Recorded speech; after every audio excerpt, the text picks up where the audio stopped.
Hi, I'm Weimin Tan. I'm a Manhattan property agent, and this presentation is about the steps involved in buying property in New York.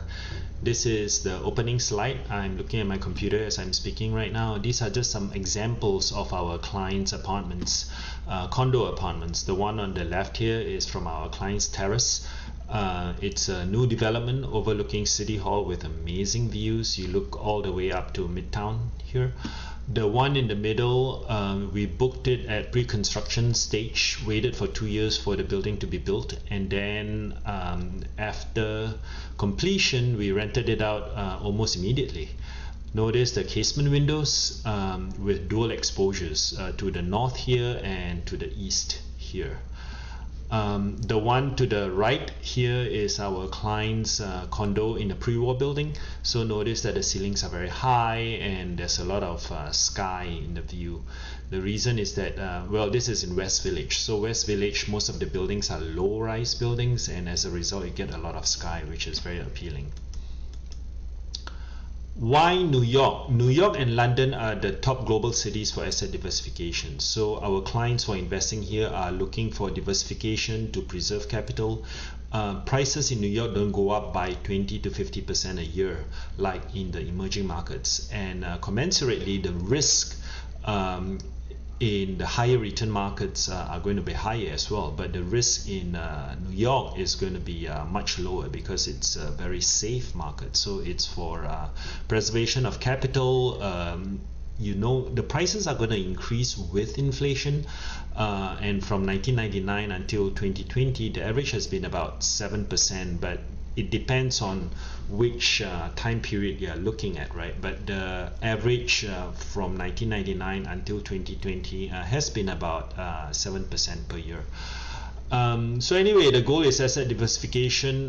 Wealth report published by Knight Frank ranks New York as the #1 city in the world in terms of criteria, including investments, wealth, and lifestyle. Yeah, those are the three criteria. The East Coast's Silicon Valley, we are no longer reliant on the financial industry. For example, Facebook is now the largest corporate tenant in Manhattan, and Google is building a second campus in downtown in Hudson Square. So Google is going to be occupying 3 buildings in their second campus, which is in downtown. The process of buying property in New York. So these are the 5 steps. The first is the buyer should engage a buyer's broker, because here in New York and in the US in general, there's usually a seller's broker and a buyer's broker. The seller's broker is the one whose pictures you see on the online websites and so forth, and their role is to maximize price for the seller. They are representing the interests of the seller. But a buyer's broker represents the interests of the buyer. So the buyer's broker is the one who's going to tell you what are the downsides of each apartment, and the buyer's broker, like myself for example, would be the one filtering out of let's say 1,000 apartments, what are the 5 good ones, and these are the reasons, and within the 5 there's going to be upsides and downsides as well. So the buyer should interview a few agents and select one to work with as a buyer's broker. After identifying the buyer's broker, the next step is to identify the right buy. So this one goes to evaluating the objective of the buyer, whether to buy as a vacation home or to rent out. There are different criteria that we look at. We look at also the neighborhood, the strength of the building, and the apartment line within the building. So in Manhattan, the buildings are all next to one another, and for each building there's always a preferred exposure, because for example, facing south in one building you may see the water, but if you are facing north or west or east, you are staring at another building. So just because the building is good doesn't mean that a particular apartment unit is good. So that is part of the evaluation process.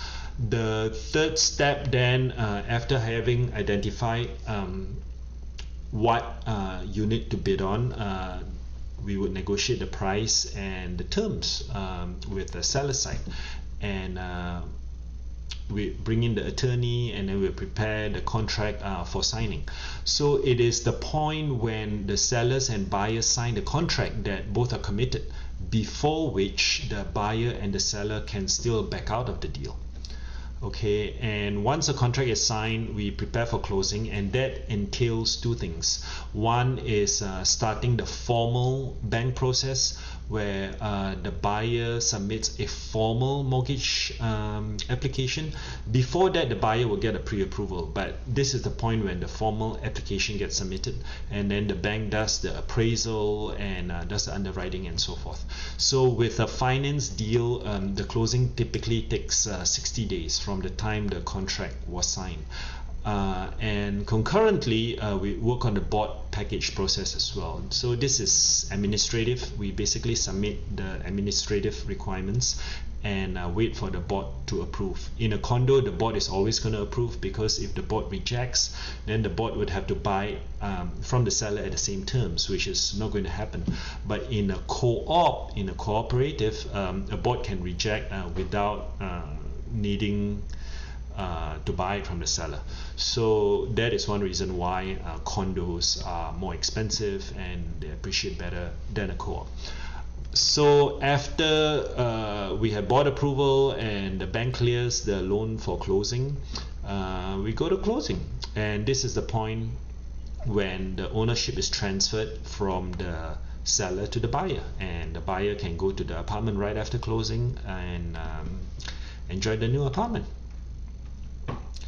This is just a brief bio about myself, and thank you for your time.